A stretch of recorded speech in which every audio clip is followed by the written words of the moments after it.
Good evening class. आज हम पढ़ते हैं 10th क्लास का साइंस। साइंस पढ़ेंगे वाई अनसोल्ड, है ना। अनसोल्ड के द्वारा वाई अनसोल्ड पढ़ेंगे हम। वाई अनसोल्ड में ये सेट होगा हमारे पास, जो वाई अनसोल्ड होगा, वाई अनसोल्ड होगा, अनसोल्ड पेपर होगा। अनसोल्ड पेपर को हम हल करेंगे। ये जो हमारा सेट है वो सेट नंबर दिया है, सेट नंबर 1 के इंपॉर्टेंट क्वेश्चन आएंगे और 2020 का है। ये 2000 कितने का है? 20 का है, ठीक है। चलिए देखते हैं, पहला क्वेश्चन स्टार्ट करते हैं हम। हमारे पास पहला क्वेश्चन तो दिया है, वो दिया है, क्या दिया है? जो इंपॉर्टेंट क्वेश्चन है केवल हम उन्हीं को करेंगे। लिखा है कि एक लेंस के सामने, एक लेंस के सामने, एक लेंस के सामने रखी किसी वस्तु का, रखी किसी वस्तु का, लेंस के सामने रखी किसी वस्तु का प्रतिबिंब उसी लेंस का प्रतिबिंब, प्रतिबिंब उसी लेंस, उसी लेंस, उसी लेंस से वस्तु की अपेक्षा, लेंस से वस्तु की अपेक्षा, लेंस से वस्तु की अपेक्षा 3 गुना दूरी पर बनता है। 3 गुना दूरी पर बनता है। 3 गुना दूरी पर बनता है तो कह रहा है प्रतिबिंब का आवर्धन होगा। प्रतिबिंब, प्रतिबिंब का आवर्धन, प्रतिबिंब का आवर्धन होगा, ठीक है। ये हमारे पास क्वेश्चन है। इस क्वेश्चन को हम हल देखेंगे। पहला खंड दिया रखा है आपके लिए, ठीक है। कितना है ये हमें देखना है, ठीक है। देखो, सबसे पहले हमें सवाल दे रखा है कि एक लेंस के सामने, हमें कह रहा है कि एक लेंस के सामने, हमारे सवाल है कि एक लेंस के सामने रखी किसी वस्तु का प्रतिबिंब। हमारे पास में कोई एक लेंस है, उस लेंस से, लेंस का नाम नहीं दिया है कि उत्तल है या अवतल है, तो कह रहा है कि एक लेंस के सामने रखी किसी वस्तु का प्रतिबिंब उसी लेंस से, है ना, वस्तु की अपेक्षा 3 गुना दूरी पर बनता है। अर्थात हम मान सकते हैं, इसे हम सॉल्व करेंगे तो सॉल्व करने के लिए हम क्या करेंगे, यहाँ पर हम 2 चीजें मान लेंगे।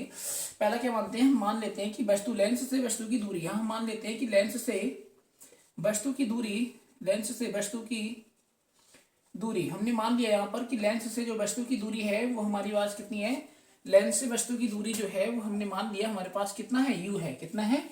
u है, ठीक है। फिर वो कह रहा है उसी लेंस से वस्तु को, वस्तु की अपेक्षा 3 गुना दूरी पर बनता है। क्या बनता है? प्रतिबिंब बनता है ना। तो प्रतिबिंब, तो प्रतिबिंब दूरी कितनी है हमारे पास? प्रतिबिंब की दूरी दे रखी है।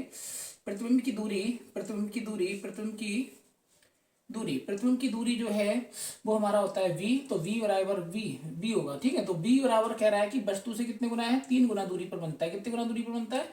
3 गुना। तो ये v बराबर हो जाएगा 3u। कितना हो जाएगा बेटा? 3u हो जाएगा, ठीक है। v बराबर 3u, v बराबर कितना हो जाएगा? v बराबर हो जाएगा 3u। b बराबर कितना आ जाएगा? b बराबर हो जाएगा 3u, ठीक है। चलो ठीक है। इसके बाद हमसे पूछा रेखीय आवर्धन पूछा है। तो रेखीय आवर्धन का हमारे पास जो सूत्र होता है वो, हमारे पास आवर्धन का जो सूत्र होता है, आवर्धन का जो सूत्र होता है, आवर्धन होता है वो होता है हमारा, रेखीय आवर्धन जो होता है, रेखीय आवर्धन हमारा m बराबर होता है, वो हमारे पास लेंस है ना, तो लेंस में हमारे पास होता है b बटा u। कितना होता है बेटा? b बटा u होता है, b बटा u होता है। b बटा कितना होता है? u होता है। ये हम इसे, हम रेखीय आवर्धन को m से लिखते हैं। b का मान हमारे पास कितना है? b का मान हमारे पास 3u है। कितना है?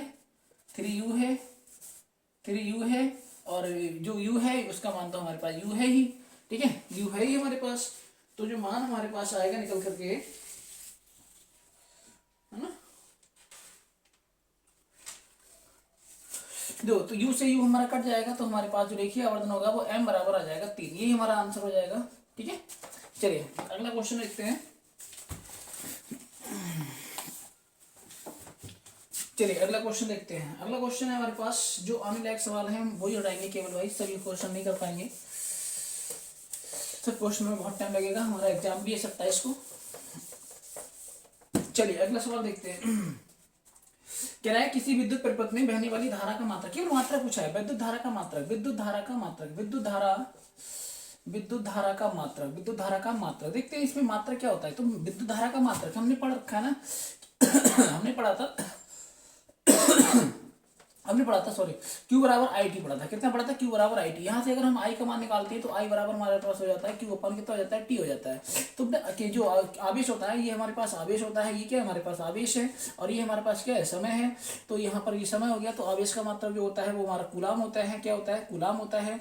और इसका जो मात्रक होता है समय का वो होता है सेकंड, क्या होता है, सेकंड होता है। इसका मतलब क्या होता है, सेकंड होता है। या फिर हम इसी को बोल सकते हैं कूलाम प्रति सेकंड जो होता है, इसे हम वाट भी बोल सकते हैं ना, वाट भी बोल सकते हैं। क्या बोल सकते हैं इसे हम, वाट। तो हमारे पास जो आई होगा है ना, तो हमारे पास जो आई का इसका जो मात्रा बन जाएगा, हाँ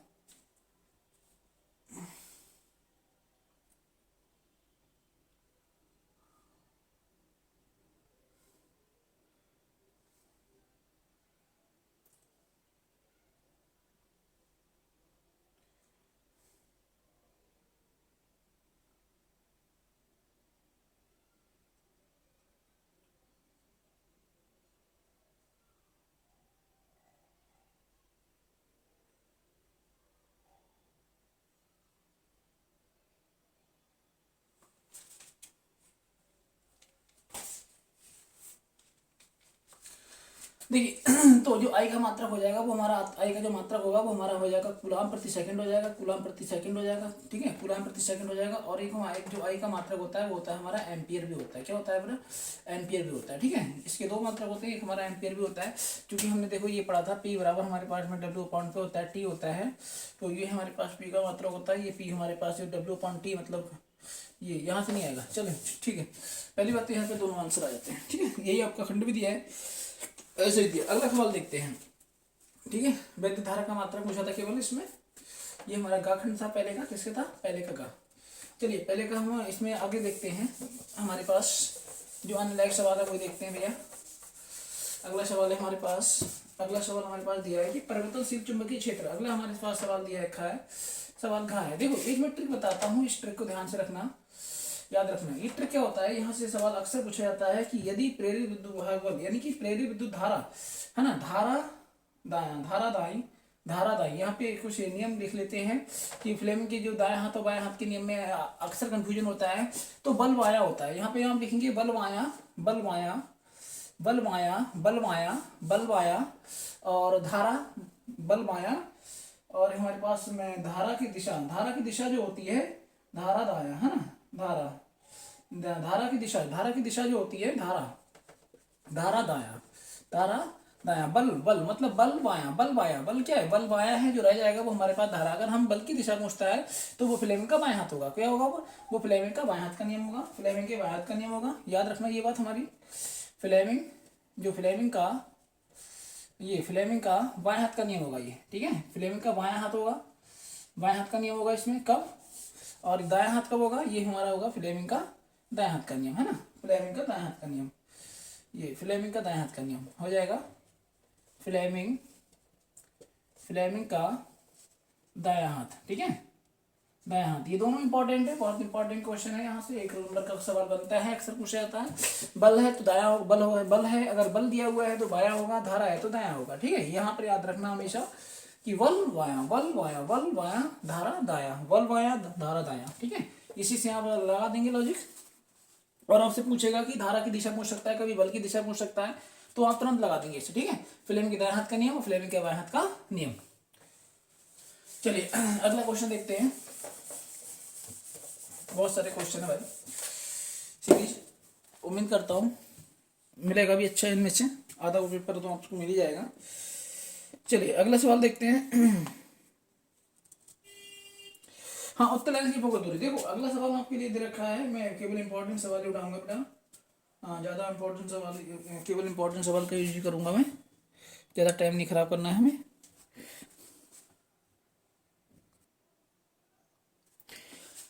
चलिए अगला सवाल हमसे कह रहा है, एक सवाल इस तरह का भी मिल सकता है आपके लिए पेपर में देखने को मिल सकता है, दूसरे का घा दिया है यहाँ पे, ये क्वेश्चन आपको इस तरह का मिल सकता है देखने के लिए।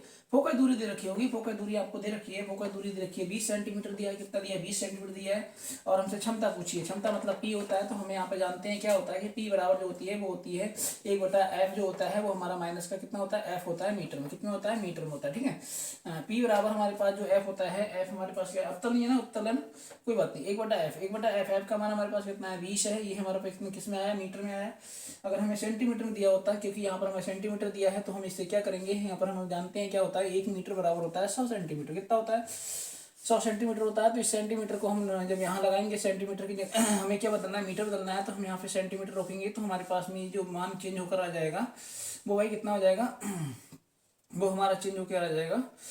इसे हम बदल देंगे, किस में बदलना है, 20 सेंटीमीटर। इसे हमें मीटर में बदलना है, तो मीटर में बदलना होगा तो हम क्या करेंगे, जो हमारे पास दे रखा है कि 20 जो है, तो यहाँ पे क्या होगा, यहाँ पर अगर हम सेंटीमीटर रोकेंगे तो हमारे पास में 1 मीटर बटे कितना हो जाएगा, 100 हो जाएगा। ठीक है, यानी कि ये जो हमारा सवाल है वो हमारे मीटर में चेंज होकर आ जाएगा। यहाँ पर हमारे पास जो आ जाएगा वो हो जाएगा, कितना आ जाएगा, वो हमारे पास में ध्यान से देखिएगा, यहाँ पर हमारे पास 1/20 है, तो 20 हमारा किस में है, मीटर में है, किस में है, 20 है, तो 20 का बटे कितना हो जाएगा, 20 का बटा हमारा हो जाएगा, 20 का बटा कितना हो जाएगा, 20 का बटा 100 हो जाएगा, है ना।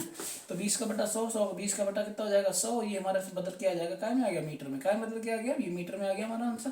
ठीक है, इसे हम आगे हल करेंगे तो हमारे पास जो p बराबर होगा वो हमारा 20 नीचे और 100 पहुंच जाएगा ऊपर, तो 20 चौक 80, 20 पंजे कितना हो जाएगा 100, तो p बराबर हो जाएगा 5 डायोप्टर। कितना हो जाएगा, p बराबर 5 डायोप्टर हो जाएगा, p बराबर 5 डायोप्टर। ठीक है, p बराबर 5 डायोप्टर हो जाएगा। चलिए अगला सवाल देखते हैं। भाई एक सवाल यहाँ से देखने को मिल सकता है, दोनों सवालों में यहाँ पर आपको देखने को मिल सकता है, इस तरह का भी सवाल हो सकता है। देखो एक तरह का सवाल यहाँ से और भी मिल सकता है, देखना भी ध्यान से देख लेना इस क्वेश्चन को। यहाँ से क्वेश्चन इस तरह का मिल सकता है आपके लिए, वो आपके लिए कभी कभी यानी फोकस दूरी और वक्रता त्रिज्या में ही भी संबंध पूछ सकता है। वो यहाँ से भी सवाल आपके लिए 100% मिलने का चांस रहता है। p बराबर 1/f जो होता है वो यहाँ से भी आपको सवाल मिलने का चांस 100% रहता है। ठीक है, 100% ही रहता है। यहाँ पर जो सवाल होता है वो हमेशा ही आएगा, आता है। और इसमें आपको ध्यान ये रखना है कि जो हमारे पास में दे रखा है f का मान, है ना, तो r का मान निकाल देंगे, p का मान दिया तो f का मान निकाल देंगे। यहाँ पर हमें ये जो हमारा p है वो हमारी लेंस की जो क्षमता होगी, f जो है वो हमारा फोकस दूरी है, r हमारी वक्रता त्रिज्या है। ठीक है, चलिए आगे सवाल बढ़ते हैं। अगला सवाल आपके लिए दे रखा है, देखिए कितना इंपॉर्टेंट सवाल है। मैं उम्मीद लगाता हूँ कि इस तरह का सवाल जो है वो आपको इस बार पेपर में देखने को मिलेगा, पक्का मिलेगा, 100% मिलेगा। इसे ध्यान से देख के जाना। लिखा है कि एक विद्युत, थोड़ा फास्ट समझेंगे बेटा, एक विद्युत परिपथ के किसी चालक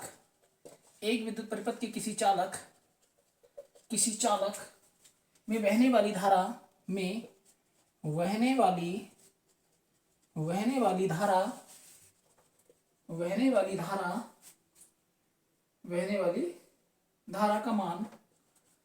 का मान जो दिया है वो 10 एम्पियर है। कितना है, 10 एम्पियर है। कह रहा है प्रति सेकंड 10 एम्पियर है, 10 एम्पियर है। आगे कह रहा है कि प्रति सेकंड, क्या कह रहा है वो कह रहा है कि प्रति सेकंड इससे बहने वाले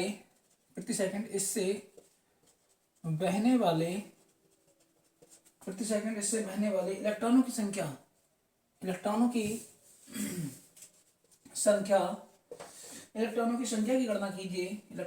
की गणना कीजिए, है ना, गणना कीजिए। ये सवाल आपके दे रखा है, इलेक्ट्रॉन की गणना कीजिए। आगे वो ये भी कह रहा है कि इलेक्ट्रॉन पर आवेश दिया है, इलेक्ट्रॉन का आवेश ये आपको दे रखा है। इलेक्ट्रॉन का जो आवेश दिया है वो दिया है 1.6 ×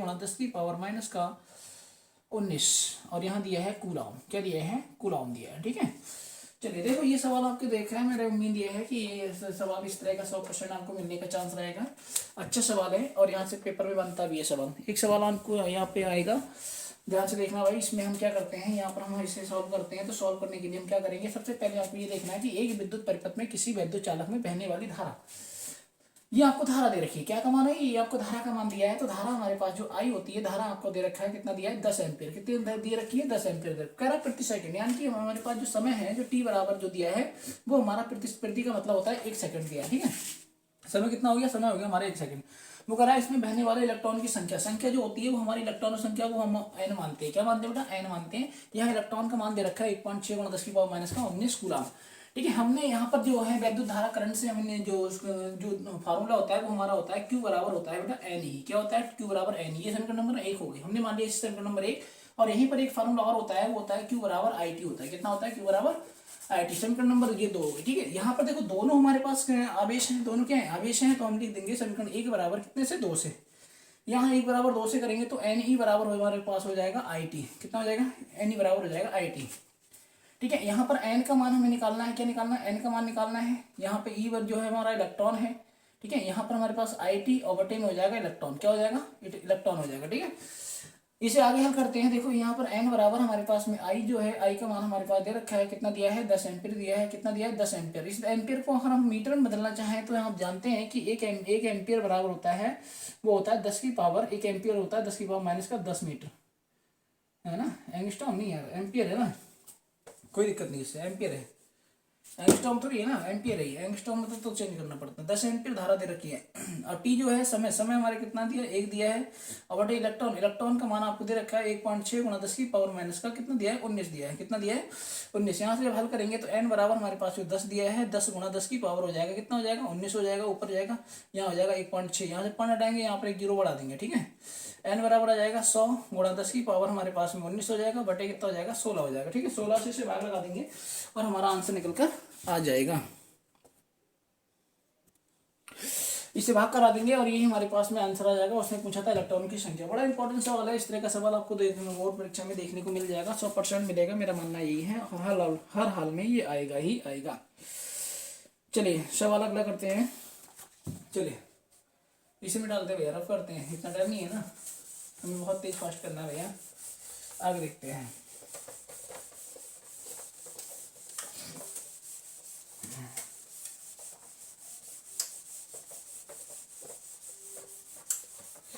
एक तो खंड में भी छोड़ रहा हूँ भैया, जो मैं इंपॉर्टेंट समझता हूँ उसे नहीं करा रहा हूँ, ठीक है। चलिए अगला सवाल देखते हैं। हमारा ये एनसीईआरटी का सवाल है, बड़ा अच्छा सवाल है भाई, इसे ध्यान से देखना। तीसरे का दिया है, तीसरे का क्या दिया है? तीसरे का दिया है। और ये हमारे पास में दे रखा है, क्या दिया है? 4 नंबर का सवाल है। कह रहा है कि एक ऑटो वाहन दिया है। क्या दिया है? एक ऑटो वाहन है। एक ऑटो वाहन है। एक ऑटो वाहन है। एक ऑटो वाहन में पीछे, एक ऑटो वाहन में पीछे, एक ऑटो वाहन में पीछे से आने वाले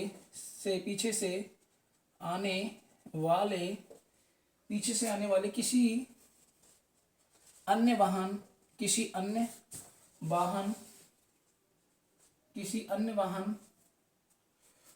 है ना, किसी अन्य वाहन को देखने पर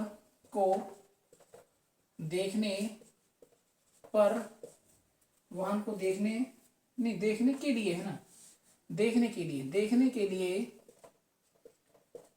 लिए 6 मीटर, कितना मीटर? 6 मीटर वक्रता त्रिज्या वाला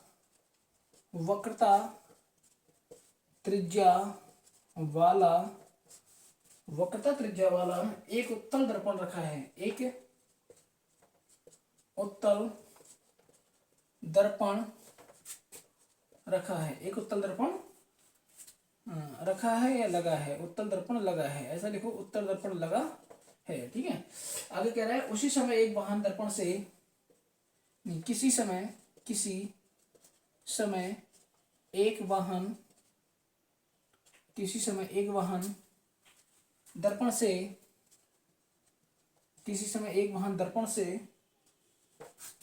से 6 मीटर की दूरी पर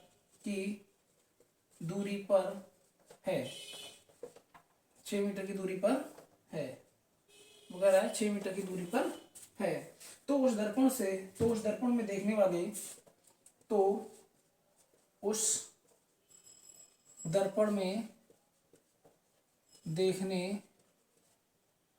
दर्पण में देखने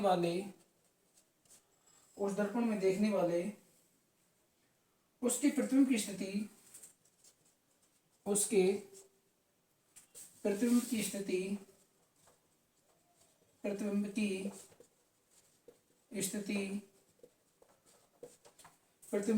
व आकार की गणना